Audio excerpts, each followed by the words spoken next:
Witajcie telewidzowie kolejnego dnia z Ekwadoru i my dzisiaj właśnie już jedziemy trochę, ale dzisiaj zaczynamy taką podróż konkretną. Z tego co wiemy, będziemy jechać około 18 godzin autobusem, a później prześpimy się i się przesiadamy do samolotu i też długa podróż przed nami. I niestety musieliśmy się pożegnać też z naszymi garnkami, które używaliśmy na Amazonce. Trochę serce boli, ale no nie będziemy już tego ciągnąć do Europy. I tak samo pasta została, jakieś tam rzeczy, których nie zjedliśmy, ale oddaliśmy je pani, która pracuje w hotelu, więc mam nadzieję, że będzie miała z tego użytek. Przyszliśmy jeszcze zjeść śniadanie, a na śniadanie będą kurczaki. Zobaczcie, one trochę przypalone, ale o to w tym chodzi. Patrzcie, Ja na to bym chciała węglach to takiego. no taki to jest na pewno chrupiący. Dobra, siadamy. Najważniejsze, że tutaj frytki mają. Zobaczcie, popularna restauracja. Niestety nie jest nam dane zjeść te pyszne kurczaki, ale mamy coś innego.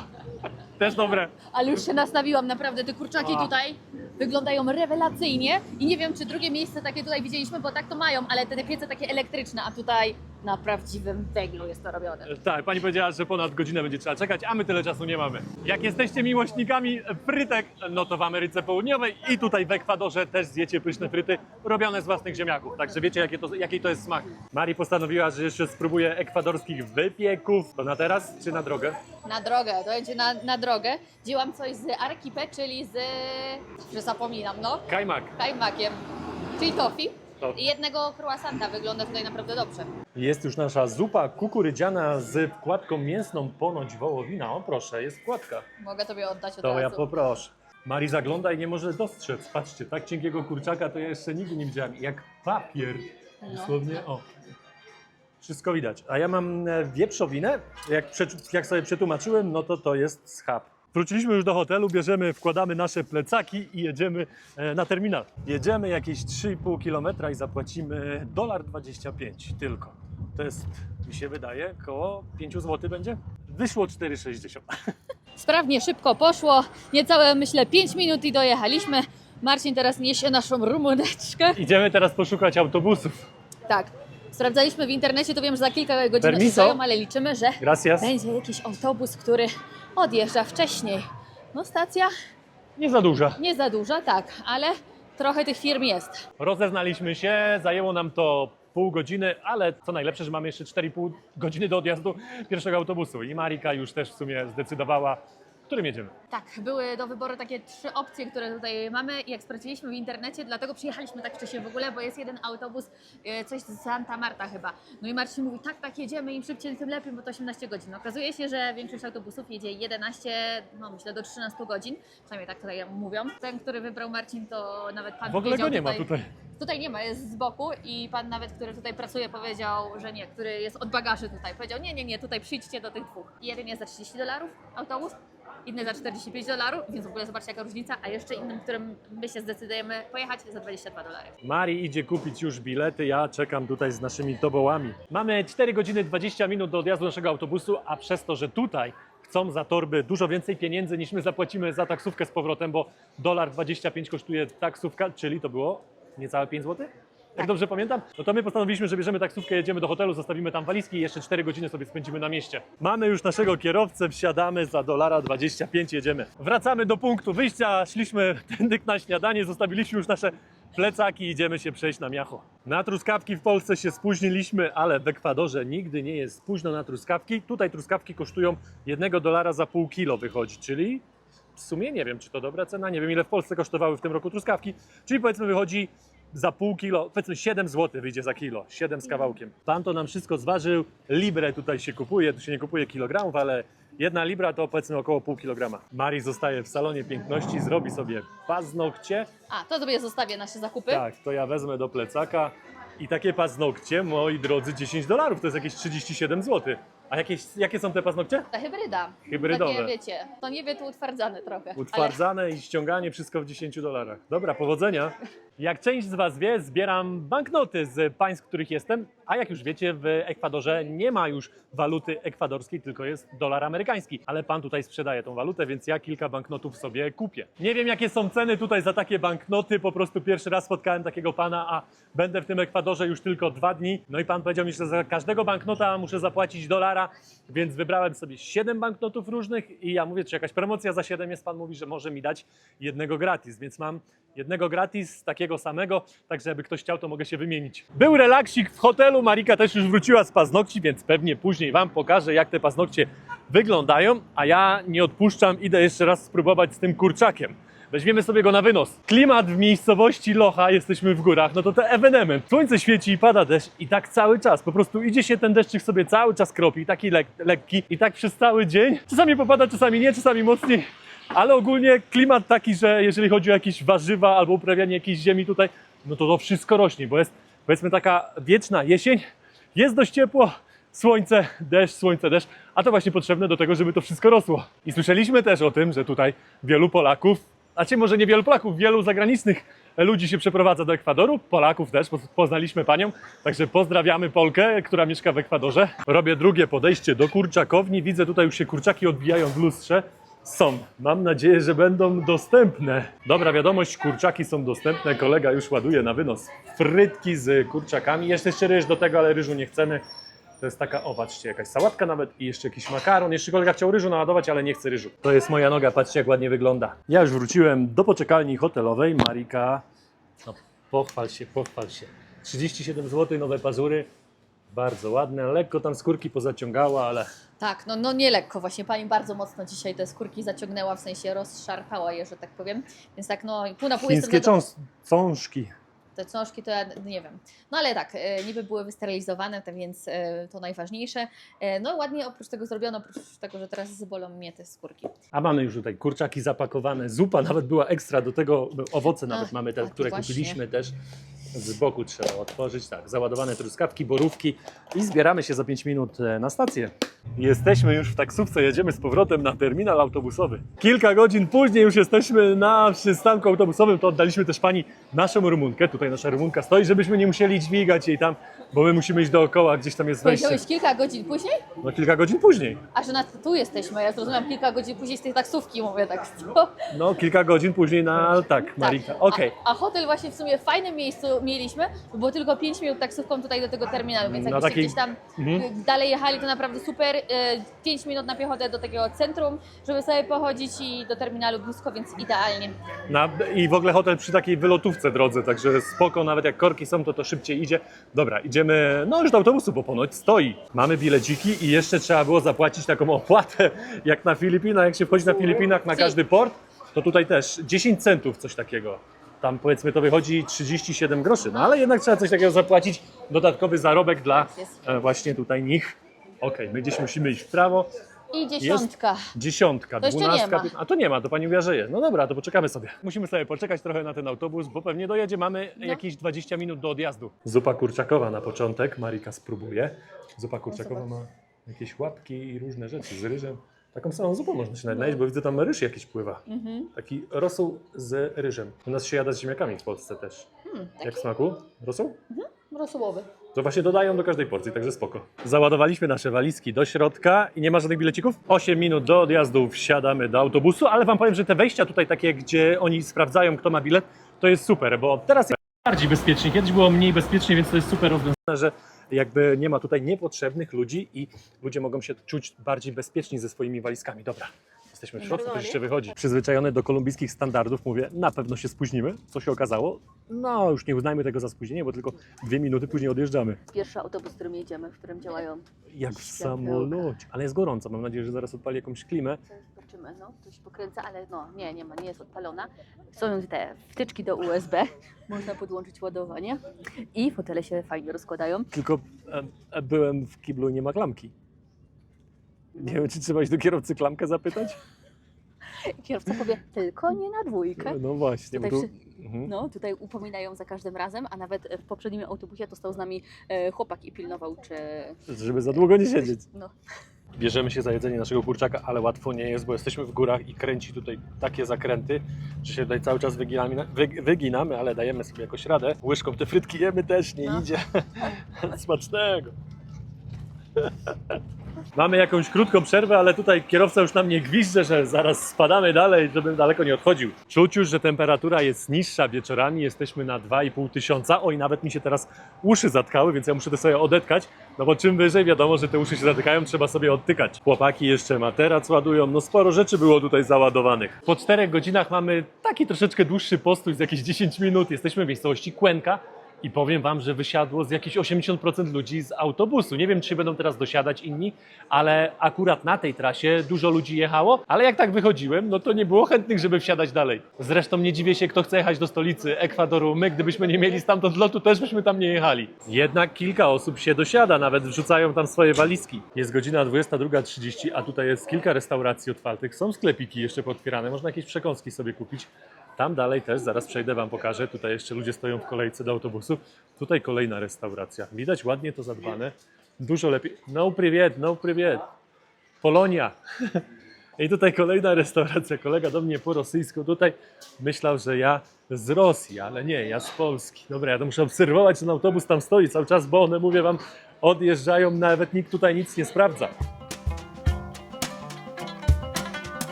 I jesteśmy w Quito! 11 godzin 15 minut, czyli o wiele szybciej niż myśleliśmy, bo początkowo miało być to 18 godzin przynajmniej. Tak, w według- necie tak pisało. Tak, w internetu.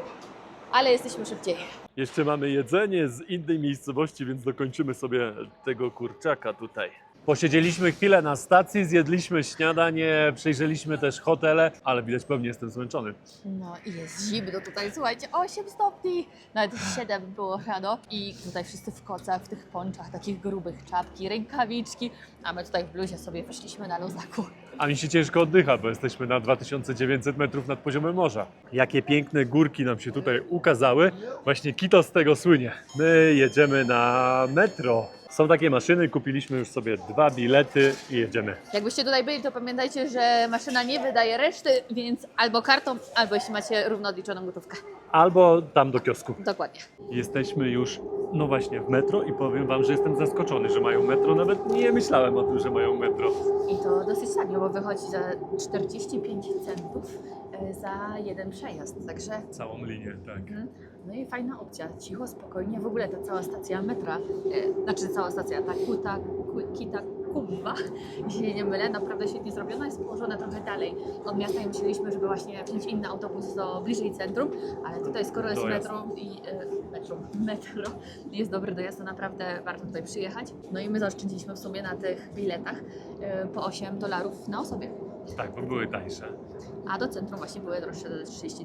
A jeszcze co ciekawe, jesteśmy na 3000 metrów prawie i oni tutaj te metro kopali, więc wyobrażacie sobie, w jakich skałach musieli to kuć. Jesteśmy już na naszej stacji, San Francisco się nazywa.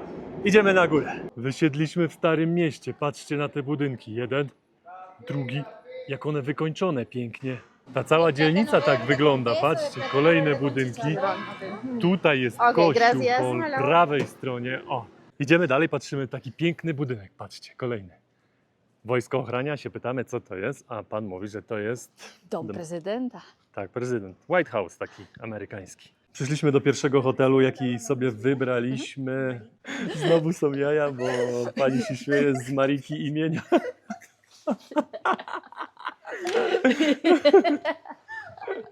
O, dużo ludzi tak reaguje, śmiech. Marika Gracias. Konka.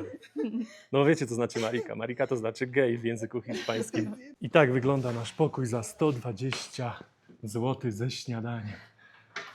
W takim starym stylu, bo to takie stare kamienice. Widzieliście, tutaj mamy łóżko. Jest też okno, trochę od ulicy, ale będzie ciemniej. Znaczy jaśniej, głośniej. Już nie wiem, co gadam, nawet biurko. Już nawet sam siebie nie rozumiem, ale dobra. Zostawiamy to, idziemy na krótką drzemkę. Prysznic jeszcze, tak, mi się marzy. A, i jak będziesz na dole, poproszę o jeszcze jeden ręcznik. Tutaj w ogóle tak samo jak było w wielu innych krajach właśnie w Ameryce Południowej, dają jeden ręcznik, ale jak poprosicie, to drugi dostaniecie. Powinniście dostać przynajmniej bez problemu. My po takiej 2-godzinnej drzemce wyskoczyliśmy na miasto, ale też tam pogoda nie sprzyja. Deszczowy dzień dzisiaj nam się trafił. Jeden, jedyny i jeszcze deszczowy. Na szczęście teraz już jest trochę lepiej i wyszliśmy, może nie pozwiedzać, bo jesteśmy padnięci. Masz siły? No średnio, jakąś jeszcze kawkę bym się napiła, I tak, nawet gołębi tu jakichś ptaków się boję. Taka pół na pół jestem przytomna, słuchajcie, ta podróż dzisiaj autobusem była wyjątkowo męcząca. Patrzcie, jakie miejsce znaleźliśmy. Chodzicie? Pani tutaj przeszkadza. Ukryta Patrzcie. perełka. Restauracje, to jest pewnie kilka restauracji tutaj z takimi balkonami.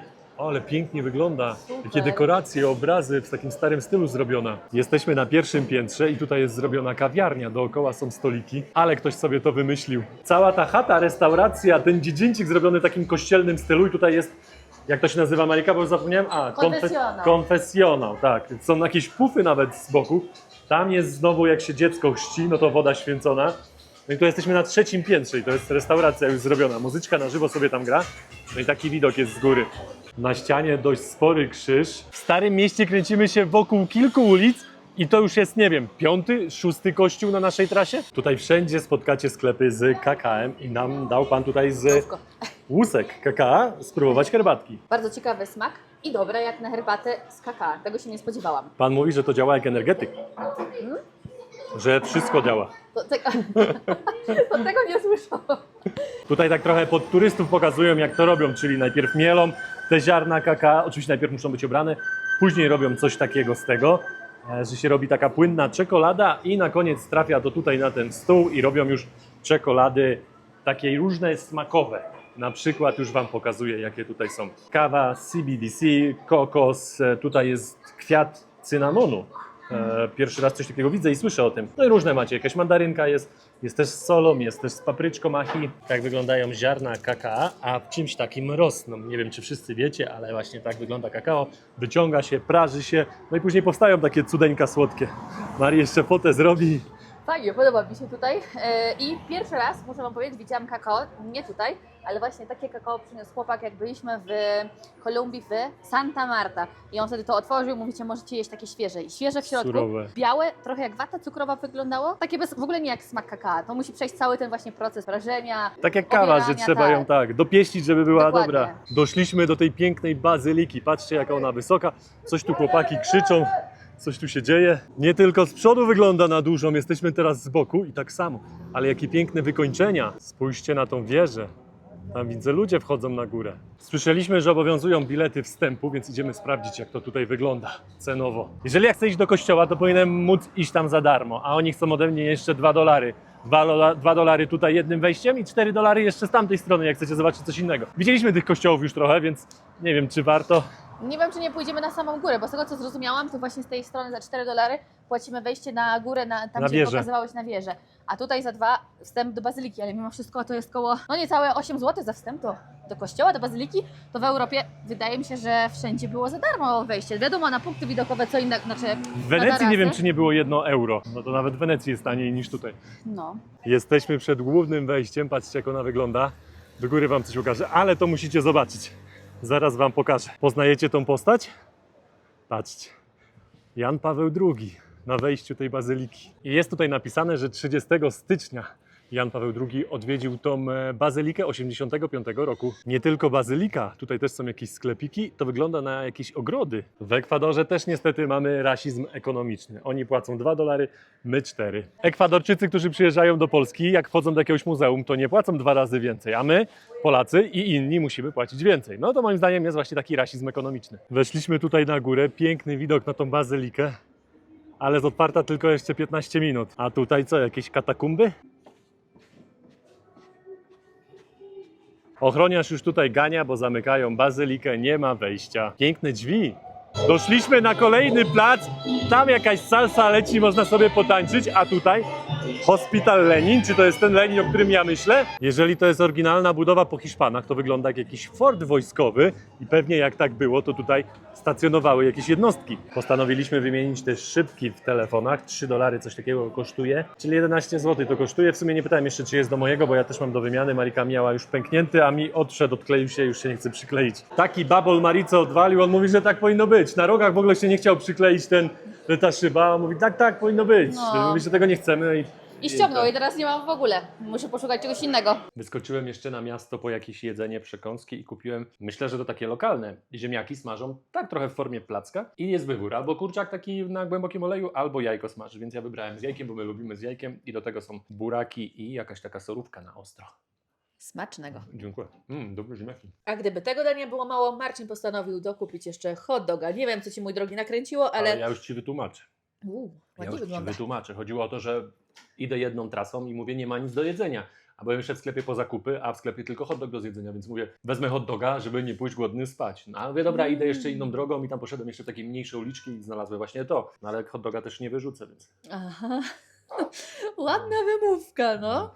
Dobra, usprawiedliwienie. Dajmy na to uwierzyłam, że tak było, że pierwszy nie znalazłeś właśnie dobre tego było. jedzonka, choć to bardzo, bardzo dobre. Koło nas było to zamknięte. Aha, no. No a hot dog jak teraz? Amerykański, no. Amerykański? Co tam, dodatki same dałeś, czy w sklepie, ze sklepu, czy też na takie jakieś budki przy ulicy? Sklepie.